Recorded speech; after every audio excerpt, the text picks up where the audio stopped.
আসসালামু আলাইকুম ওয়া রাহমাতুল্লাহি ওয়া বারাকাতুহু। ওয়া আলাইকুম আসসালাম।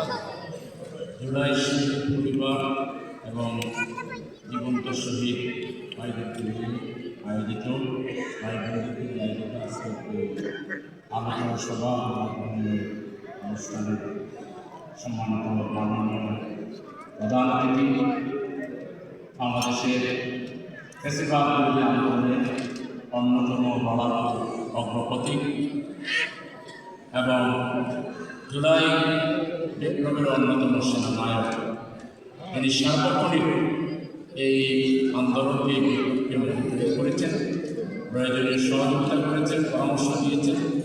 আমাদের এই বাংলাদেশের আধিপত্যবাদ বিরোধী আন্দোলনের অন্যতম স্পন্সর মজলুম সম্পাদক, আমার দেশ পত্রিকার সম্পাদক জনাব ডক্টর মাহমুদুর রহমান সাহেব, অন্যান্য নেতৃবৃন্দ, শহীদ পরিবারের সদস্যবৃন্দ, পিতামাতাবৃন্দ এবং আহত ভাই বোন যারা এসেছেন সাংবাদিকবৃন্দ, আমি সর্বপ্রথম প্রধান অতিথিকে ধন্যবাদ জানাই। মাত্র 5 দিন আগে তার মমতাময়ী মাকে তিনি হারিয়েছেন। তিনি এখনও শোকাহত। আমি গতকালকে বা পরশু যখন তাকে ফোন করেছি, প্রথমে রাজি হচ্ছিলেন না, কিন্তু আমি একটু প্রেশার দিয়ে বলছিলাম যে এখানেও শহীদের মা বাবার আসবেন, আপনিও শোকাহত, এখানে শোকাহত পরিবার আসবেন। বোধহয় এই কথাটা প্রধানমন্ত্রী আটকে দিয়েছিলেন এবং উনি শেষ পর্যন্ত সম্মতি দিয়েছিলেন। আজকে তিনি উপস্থিত হয়ে আমাদেরকে ধন্য করেছেন, এই জন্য তাকে ধন্যবাদ জানাচ্ছি। তার মমতাময়ী মা, আমাদের সকলের খালাম্মা, তিনি একজন লড়াকু সৈনিক, তিনি একজন জুলাই যোদ্ধা ছিলেন, তিনিও ফ্যাসিবাদ বিরোধী আন্দোলনের অন্যতম অগ্র সেনানী ছিলেন। তার সর্বশক্তি দিয়ে এই বাংলাদেশের পরিবর্তনের জন্য তিনি চিন্তা করতেন। তার সুযোগ্য সন্তানকে তিনি আশ্রয় দিতে দোয়া করতেন এবং তার পথ চলাকে তিনি সহযোগিতা করেছেন, শানিত করেছেন। সেই মমতাময়ী মা অধ্যাপিকা মাহমুদা বেগম তিনি চলে গিয়েছেন। আজকের এই প্রোগ্রাম থেকে আমরা দোয়া করি আল্লাহ তাকে যেন জান্নাতুল ফেরদাউস। সম্মানিত উপস্থিতি, জুলাই আন্দোলন শুরু হওয়ার পর আমি সংক্ষেপে এক মিনিটের ইতিহাস বলতে চাই। 17ই জুলাই আমাদের বর্তমান তার আগেই উদয়বেলার শুরুর দিকে তিনি সৌদি আরব এবং টার্কি সফরে গিয়েছিলেন। 17 জুলাই ভোরে তিনি ঢাকায় ফেরেন এবং মাগরিবের পরে তিনি গোটা আন্দোলন পর্যালোচনা করার জন্য আমাদেরকে মিরপুর দিয়ে গেছে একটা বাড়িতে মিটিংয়ের আহ্বান। আমরা রওনা দিচ্ছি, তখন জানতে পারলাম যে ডিবি অলরেডি সেই বাড়িতে ঘেরাও করবে। আমাদের পুরোটা আপাতত আশা থাকে, আমরা যার যার গন্তব্যে চলে গেলাম। রাত 12টায় একটা অ্যাম্বুলেন্সে ওনার পিএস তিনি আমার বাসায় যান। এরপর আমাকে বাসা থেকে উঠে গেলে আমাদের বর্তমান সিভিল ইঞ্জিনিয়ার অধ্যাপক মিয়া গোলাম কবির বসে আসে। সেখানে আরও 2-3 জন ছিলেন। আমরা কয়েকজন মিলে সেখানে ওনার বক্তব্য শোনার জন্য অপেক্ষা করলাম। তিনি বললেন, দেখো, এবারের আন্দোলনের পরিণতি কী হবে আমি জানি না, তবে এই আন্দোলনকে যেটা মাহমুদে বললেন, ধর্মীয় বিবেচনায় কেউ নিবা না। এখানে যারাই শহীদ হচ্ছে, আহত হচ্ছে, এরা সবাই আমাদের শহীদ, এরা সবাই আমাদের আহত, এটা দেশের সম্পদ। এটা জামাত বা কোনো দলগতভাবে বিষয়টাকে বিবেচনা করবা না। সাথে সাথে তিনি বললেন যে আমাদের তো সামর্থ্য সীমিত, তারপরেও যারা এই পর্যন্ত শহীদ হয়েছে তাদের প্রত্যেকের বাসায় 50,000 টাকা করে পৌঁছে দেয়।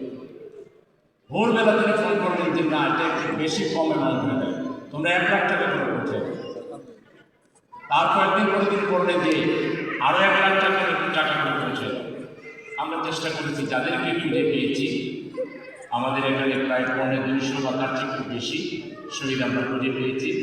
সেই পরিবারগুলোতে আমরা যাওয়ার চেষ্টা করেছি, শুধুই একবারে না, বিভিন্ন ঈদে বিভিন্ন সময়ে। আমি জামাত এতেকার থেকে বের হয়ে প্রথম যে বাড়িগুলোতে সাক্ষাৎ করতে গিয়েছিলেন সেগুলো শহীদ। তিনি আগে তার পরিবারের সাথে সাক্ষাৎ করেন নাই, আগে শহীদ পরিবারের সাথে সাক্ষাৎ। তা আমরা ঠিক একইভাবে আহত ভাইদেরকেও সাধ্য মতো হসপিটালগুলোতে আমরা কথা বলেছি, সরাসরি গিয়েছি, ফোনে কথা বলেছি। আমরা দায়িত্ব নিয়েছি যে আপনারা এই পরিবারগুলোর কাছ থেকে কোনো টাকা নেবেন না। যদি আপনারা ফ্রি করতে পারেন ভালো, আর যেটা ফ্রি করতে পারবেন না, আপনাদের ক্যাপাসিটিতে কোলাবে না, সেটা জামাত ইসলামী দায়িত্ব। এভাবে করে আহতদের চিকিৎসার জন্য আমরা তাৎক্ষণিকভাবে পাশে দাঁড়িয়েছি। সেই থেকে এই পর্যন্ত আমরা চেষ্টা করেছি আমাদের শহীদ পরিবারের পাশে থাকার জন্য। কারো একটা অসুস্থতার খবর পেলে, কারো কোনো অসুবিধার খবর পেলে আমরা চেষ্টা করি আমাদের লোকাল ইউনিটগুলোকে, ওয়ার্ডগুলোকে বলে দেওয়া আছে যে আপনারা শহীদদের কোনো আহ্বান, কোনো ইশারা পেলে শহীদ পরিবারের, আহত পরিবারের আপনারা দ্রুততম সময়ের ভিতরে সারা দিন টাকার কথা চিন্তা করবেন। আমরা মনে করি যে এটা আমাদের প্রতি কোনো দয়া বা উদারতা নয়, এটা আমাদের দায়িত্ব। তারা যে কাজটি করে দিয়েছেন এটা এই বাংলাদেশ কোনোদিন করতে পারবেন না। তাদেরকে তো বিচারের জন্য আর্তনাদ করার কথা ছিল না, তাদের সিকিউরিটির জন্য সরকারের কাছে দাবি করার কথা ছিল না, তাদের চিকিৎসার জন্য সরকারের কাছে কথা বলার দরকার ছিল না। আমি অন্তত আশা করছিলাম আমাদের প্রফেসর ইউনূস সরকার সবার আগে সবচাইতে গুরুত্ব দিবে এই শহীদ পরিবারের, আহত পরিবারের দিকে। তাদের জন্য একটা ভালো চিকিৎসার ব্যবস্থা করবে, একটা আন্তর্জাতিক মানের হাসপাতাল প্রতিষ্ঠা করবে। আমরা বাজেটে দেখলাম বিরাট বাজেট বাড়ানো, শুনতেছি কিছু দেওয়া হয়েছে, কিন্তু কিছু কেন? সকল শহীদ পরিবারের কাছে এই 5ই আগস্টের মধ্যে বাজেটের নির্ধারিত যে টাকা, এটা তাদের বাড়িতে যাইয়া পৌঁছায় দিতে হবে। আমাদেরকে এখনো কেন চিকিৎসার জন্য কাটাতে হবে? তাদের লিস্ট করে যারা সিপিআর পেশেন্ট তাদের বিদেশ পাঠান, আর যারা দেশের সম্ভব তাদেরকে ভালো হাসপাতালে সরকারি ব্যবস্থাপনায় এটার জন্য কোনো একটা টিম করতে পারছেন না। সরকারের লোকের অভাব। আমি বহুবার আমার বক্তব্য বলেছি, এই ফান্ড ডিস্ট্রিবিউশন কিংবা চিকিৎসা ইত্যাদি কাজে আপনাদের লোক লাগবে, আমাদের সহযোগিতা। আলহামদুলিল্লাহ আমরা একটা দল, আমরা এই মানবতার জন্য একটু, মানবতার জন্য একটু খাটি, এটা আমরা ইবাদত করি, এটাকে আমরা আমাদের দায়িত্ব মনে করি। সুতরাং আমাদের লোকের ক্রাইসিস হলে ভলেন্টিয়ারি সার্ভিস দেন, আমরা কোনো চার্জ দেব না, আমরা কোনো কিছু ক্লেম করব। আপনারা বলেন কত লোক লাগে, একেবারে কম্পিটেন্ট, ক্যাপাবল, আমরা মানবিক লোকদেরকে দিয়ে আপনাদেরকে সার্ভিস দিয়ে দিব। কোথায় কী লাগে আমাদের সাহায্য দেন। আমাদের শহীদ পরিবারগুলোকে অবহেলা করবেন না। কিছু রাজনৈতিক দল, কিছু রাজনৈতিক দলের নেতা কর্মী 24কে টিটকারি মারে, টিজ করে, আন্ডারমাইন করে, আবার ক্ষমতায় যেতে চান। 24কে যারা টিজ করবে, আন্ডারমাইন করবে, 24-এর দিকে যারা আন্দোলন উঠাবে, তাদের পরিণতি ফ্যাসিবাদীদের পরিণতিতে।